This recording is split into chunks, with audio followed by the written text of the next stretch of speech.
Lilley Unleashed getting set as all eyes are on Butts. I'm here with the boss, Adrian Batra, joining me here in the Toronto Sun newsroom. Adrian, all eyes will be on Butts on Wednesday morning. Jerry Butts is going to testify. Now, this is a guy that, you know, unless you're a political junkie, who the heck is Jerry Butts? And yet now, over these last few weeks, I think more people are figuring it out.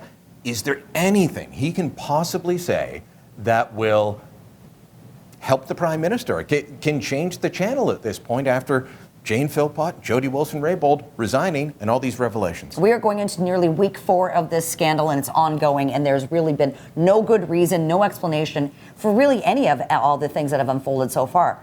But one thing I am looking for is, are we going to get an explanation as to why Gerald Butts did ultimately resign nearly 2 weeks ago? In his letter of resignation, he said specifically, I did nothing wrong, our office did nothing wrong. But normally, when you are prepared to fall on the sword, as it were, in a political scandal, you take some responsibility for that. Well, he took none. And you do that so that you take the heat off your boss. He didn't do that. And that's why political staffers in fact, it made resign. It worse. It made it worse. He didn't fall on the sword fully. I didn't do anything wrong. And this keeps going for Justin Trudeau, his best friend since first year university in McGill, about, 30 years ago almost? And he's been a prominent figure in Ontario politics, serving under Dalton McGuinty's government. So Gerald Butts has been around the political bloc for some time.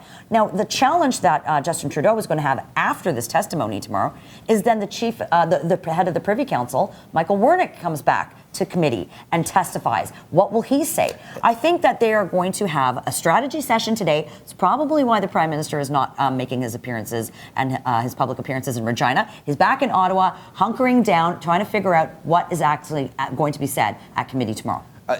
It's fascinating that we're talking about the clerk of the Privy Council as a political figure. One, they're not supposed to be political. No. They're supposed to be apolitical, nonpartisan, the head of the nonpartisan public service.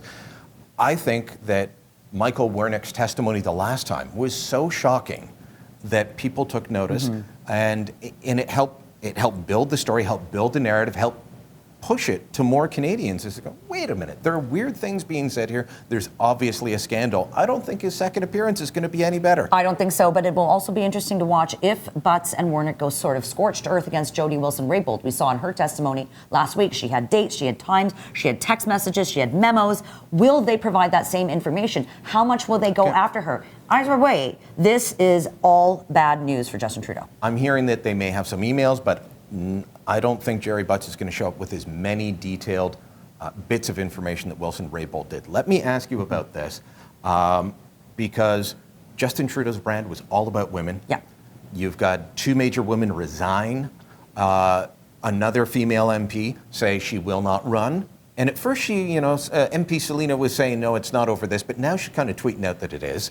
This is got to be detrimental. And then Bill Morneau saying, well, she resigned. Jane Philpott resigned because she's friends. Yes. That angered a lot of women. Is this angering women out there? Not just you, editor-in-chief of the Toronto Sun, who I don't see you voting for Justin Trudeau ever, but is it angering everyday women, just regular voters? I think there's a lot of frustration with someone who acts so woke and, virtue signals everything.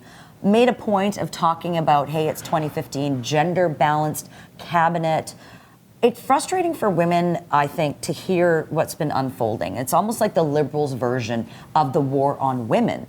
And it's sort of, coming back to bite him in the butt. All of this... In the butts. all of this virtue signaling that he's had and done, and sort of, if you're not with them, you're a misogynist or you're this. Even though, he keeps saying these words. What I also think frustrated women was how he handled the so-called Kokanee group. The reaction he gave, that she experienced it differently.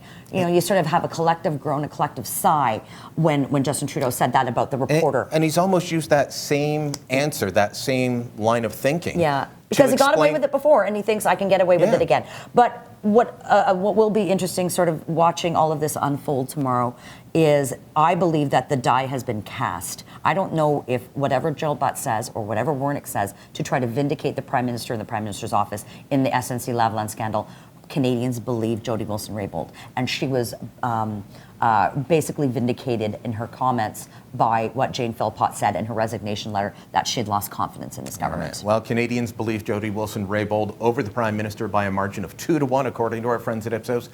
Make sure you tune in back here again, and at the Toronto Sun, we'll have full coverage. Adrienne, thank you. Thank you.